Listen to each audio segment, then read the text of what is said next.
বহুদিন ধরে আমার একটা ভিডিও করার ইচ্ছা আছে, মানে ছিল আর কি। আজকে শুরু করব ভাবছি আর কি। হাস্যরস।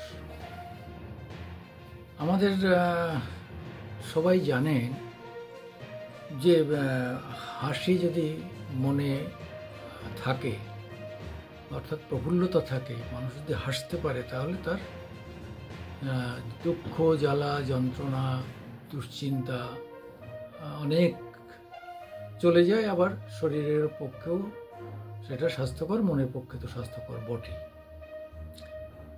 কিন্তু আমাদের সব থেকে মুশকিল হচ্ছে যে আমাদের ইতিহাসে, মানে সাহিত্যে, ব্যবহারে, সামাজিকতায় জটিলতা বাড়ছে এবং হাসি কমছে। আপনারা জানেন যে সঞ্জীব চট্টোপাধ্যায় খুব দারুণ সব হাসির কথা বলতেন, যে গামছায় পাড় লাগিয়ে টাঙ্গাইল বলে হাঁকছে। টাঙ্গাইল যে শাড়ি, তা নিয়ে তার একটা কথা আমাদের মনে আছে। তা সেই সঞ্জীব চট্টোপাধ্যায় এখন আগের মতো অতটা হাসাতে পারেন না। যে কথাটা আমরা মাঝে মাঝেই গোপাল ভাঁড় দেখতে গিয়ে অনেকে অভিযোগ করে, আরে গোপাল ভাঁড়, তুমি আগের মতো হাসাতে পারছো না। হাসানো খুব কঠিন জিনিস, কিন্তু হাসাতে পারলে তার থেকে ভালো জিনিস আর কিছু হয় না। নিজে প্রফুল্ল থাকা যায়, অন্যকে প্রফুল্ল করা যায়। আমি আরেকটা দেখতাম, মানে রেগুলার, সেটা হচ্ছে উল্টো চশমা। তারক মেহতার উল্টো চশমা। মানে ইনি একজন লেখক ছিলেন, তিনি অনেকগুলো এপিসোড পরপর লিখেছিলেন। প্রথম দিকে খুব হাসি ছিল, কিন্তু শেষের দিকে এটা একটা পারিবারিক টাল মাটাল, একটা জটিলতার মধ্যে গিয়ে আটকে যায়। ফলে সেখানেও আর এখন হাসি পাওয়া যায় না।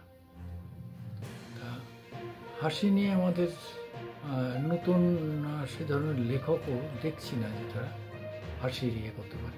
কবিতা, হাসির কবিতা, একটা সময় হাসির ছড়া, হাসির কবিতা ছিল, সেগুলো আস্তে আস্তে আস্তে আস্তে কমে আসছে। কেন কমে আসছে? আমার তো ধারণা যে সমাজ অনেকটা দায়ী। সমাজ ব্যবস্থার মধ্যে জটিলতা, কুটিলতা, চিন্তা এগুলো বাড়ছে। জটিলতা বাড়লেই আপনার মনের ইয়েটা হয়ে যাবে অন্যরকম। মাঝে মাঝে কিছু কিছু অনুষ্ঠান থেকে হিন্দিতে হয়, বাংলায় হয় না। হিন্দিতে তারা বেশ সুন্দর সুন্দর কবিতা বলে, সেও রাজনৈতিক হয়ে, তাতেও যাও একটু হাসা যায়। কিন্তু আমাদের সবথেকে বড় ব্যাপার হচ্ছে যে বাংলায় হাসিটা কেন শেষ হয়ে গেল? বাংলায় সঞ্জীব চট্টোপাধ্যায়রা হাসাতে ভুলে গেলেন কেন? আজকে গোপাল ভাঁড়েও আমরা হাসি পাচ্ছি না। গোপাল ভাঁড় দেখবেন দু একটাতে হাসি থাকলেও সেখানেও জটিল, কুটিল, শেষে একটা গোয়েন্দা, মানে গোপাল ভাঁড় এখন গোয়েন্দা এপিসোডগুলো গোয়েন্দার উপর ভরসা করে। মানে হাসির জায়গায় গোপাল এখন গোয়েন্দা প্রধান হয়ে গেছে। সে আর ভাঁড় নেই, ভাঁড়ের জায়গায় তিনি এখন হয়ে গেছেন সিআইডি। সমস্ত সমস্ত ব্যাপারগুলো তিনি মানুষের সামনে আনেন। ফলে হাসিটা নিয়ে আমরা আরও একটা দুটো এপিসোড করব, লেন্দি করছি না। দেখুন, আপনারা যদি ভালো লাগে, যদি আমাদের একটু সাবস্ক্রাইবার বাড়িয়ে দেন, তাহলে হাসি নিয়ে অনেকগুলো এপিসোড করার ইচ্ছা আছে।